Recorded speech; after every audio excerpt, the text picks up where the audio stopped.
Hello, everyone. We're almost 2 weeks into the year, but it can't be too late to wish you all a Happy New Year.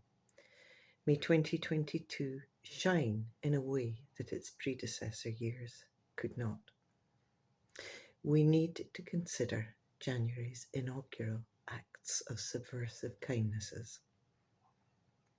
This is a month of Janus. Doors, of course, and we tend to think about them a great deal as the year turns. Now, I don't want to be overly door specific. Let's think about devices to open and close between inside and outside, or between divided spacers, right down to the torn card flap, which once hid the chocolate in your advent calendar. In a real sense, I've not long closed the kitchen door. I was a bit alarmed to find it open when I returned from my run. Drafts are bad enough in January without welcoming in winds, field mice, and the odd burglar. Doors, both real and metaphorical, matter. But as I say, let's be open about openings. We might consider Heaney's skylight here. The skylight.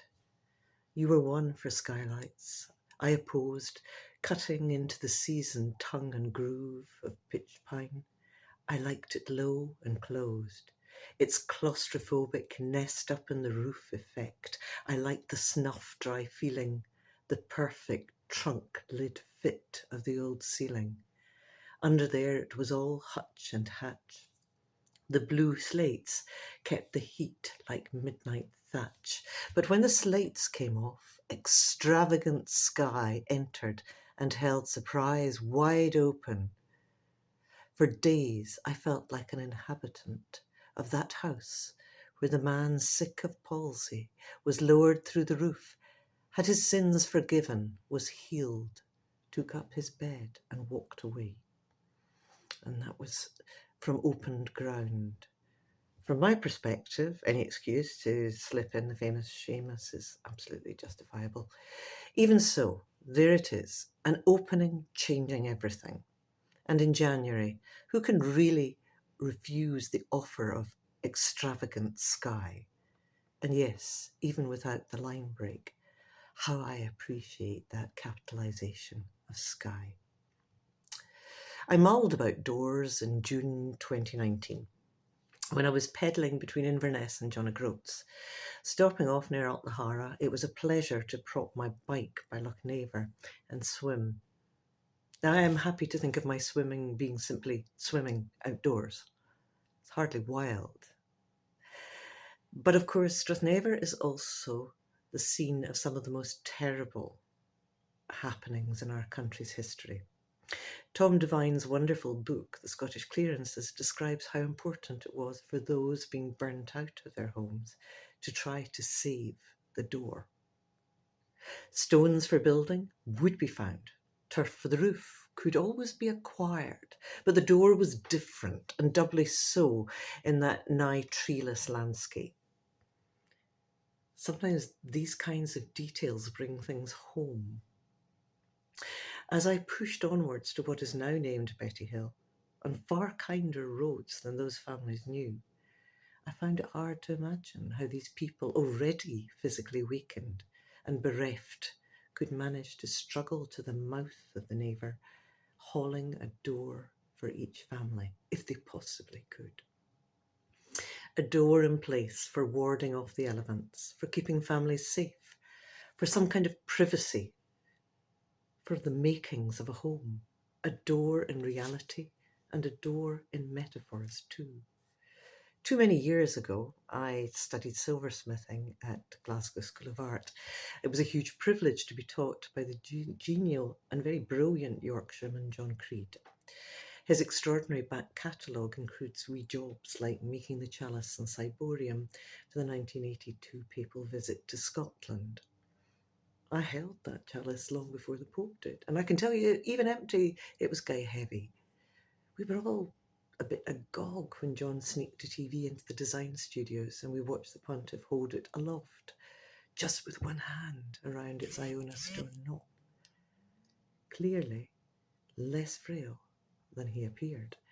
But I digress. Later, John was seconded to train as an artist blacksmith, and his metalwork spans work from the tiniest pillboxes with intricate things like bayonet fittings, that's more openings, of course, hope you noticed, to massive cathedral gates, more openings again. Interviewed in the Herald, John talked of his love of designing handles. Handles, he reckoned, were important because at that point you have human contact, the importance of touch. He described how we feel when unwittingly, we go to open a door and recoil, suddenly becoming aware of our toddler's jammy hands still present in the handle's metal or wood.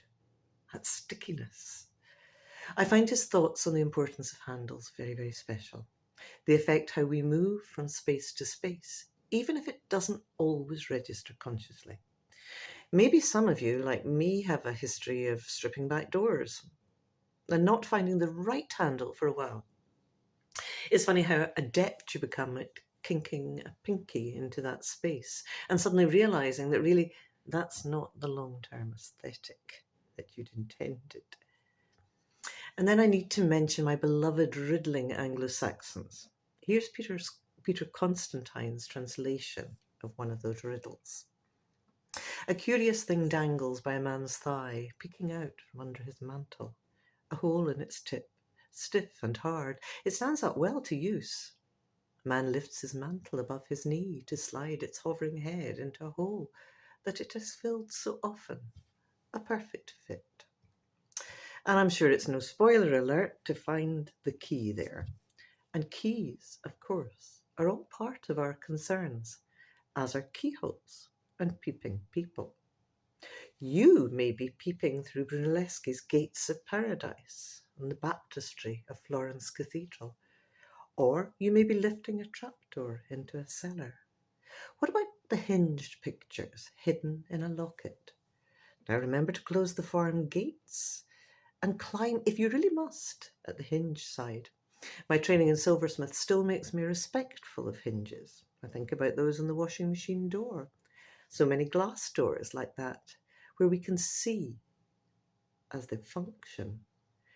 I wish I could open a door into the beauty of the Mac Library again in Renfrew Street.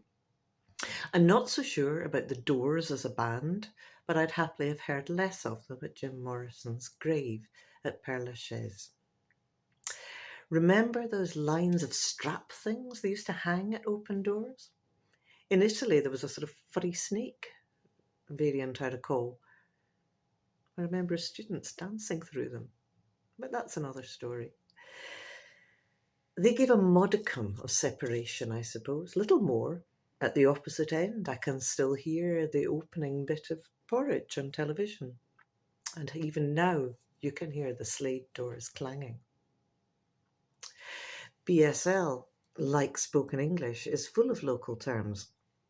The standard BSL sign for hospital is not much used hereabouts. But here it is. Here's the Tayside version. And those of you who live locally will probably recognise the doors at Nine Wells Hospital. Where would we be without doors and their cousins? Just as the closing is important, so is the opening. There are welcomes and there are farewells. The way the words for ports, airports and more have bled through our languages. It's impossible to imagine a world without doors, even if some of the doors need to be kicked down. You can go anywhere you want with this opening, and it may be a card to open, to send to someone. It may be closed, and it may be a puzzle to open.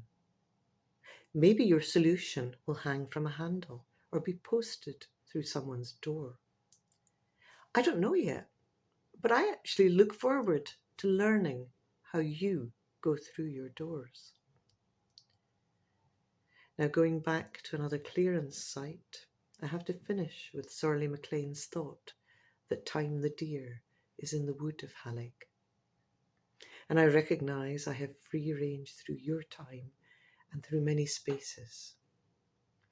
So it's goodbye for now, and February will take us somewhere very different. Thank you for listening.